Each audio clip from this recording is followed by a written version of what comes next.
खेसारी के दामाद ले अझुरइहे न ते ससुरु तू तो अपने अझुरा गुलक झूठी हथिया धांग दिए चल जीव काजे कहाँ मुझे पतो ना चली बंगाल के खाड़ी में साल गईले रहल कि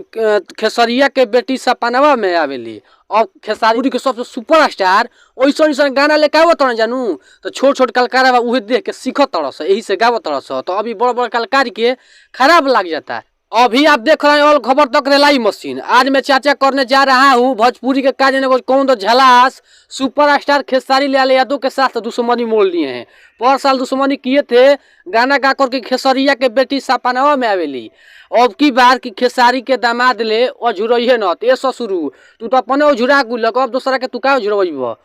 जान तोरा तू पांगा के करा से ले ले बड़ा हाथी से ले ले बड़ा तू हला चूटी हथिया धांग दिए चल जीव काजे कहाँ मुझे पतो ना चली बंगाल के खाड़ी में जान तनी काहे छोट छोट कलाकार इस तरह करत हैं जा बड़ बड़ भोजपुरी के सबसे सुपरस्टार ओइसन गाना लेके आवत न जानू तो छोट छोट कलाकार उहे देख के सीखत तरस यही से गावत तरस तो अभी बड़ बड़ कलाकार के खराब लग जाता। तो अब खराब नत लगी जा वो सुने के आदत बा और वो गावे के आदत बैले बा। अब गईले बा कि खेसरिया के दामाद से अझुरइहे न त पर साल गईले रहल कि खेसरिया के बेटी सपनवा में आवेली। अब खेसारी लाल यादव लाइव में आके कहतने ये राजपूत समाज के अब बताई जा हम पर्सल मारत रही तो सब हमारा का बोलत रहे अब हम का करी तो अब रउआ कुछ करे के नहीं खे जौन करे के बा के रेली कहे से के रउआ पे आ रउआ सब कम नहीं खी जा नीलुआ तोरा पिलुआ परी रउआ गाना गइले रही खेसारी लाल यादव जी भोजपुरी के सबसे सुपरस्टार ट्रेंडिंग स्टार।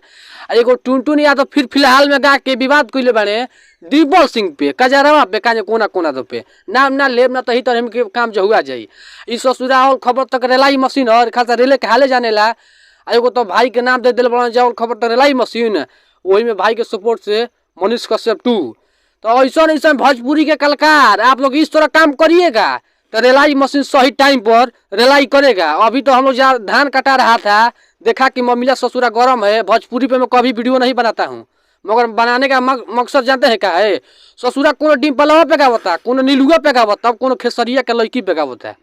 तो ऐसे वो काम करब जानू तो हम ही के और खबर तक रेलाई मशीन कहे से लोगो नाम दिले बा हमारा के लोगे दिले बा हमारे जितना फोन बाड़े लोग दिले बाड़े रेलाई मशीन यही से हमके रेले के काम जान जाए। ऐसा भोजपुरी के कलाकार से वो सब का समझतनी जा ऐसा कलाकार के साथ का होके चाहिए कमेंट बॉक्स में जरूर बताई जा। ये बड़े बड़े कलाकारे के काम हनु कि छोट छोट कलाकार के यदि कइल कहीं से बड़े बड़े कलाकार पहले खेसारी लाल यादव गाना गइल रहे के नीलुआ तोरा पिलुआ परी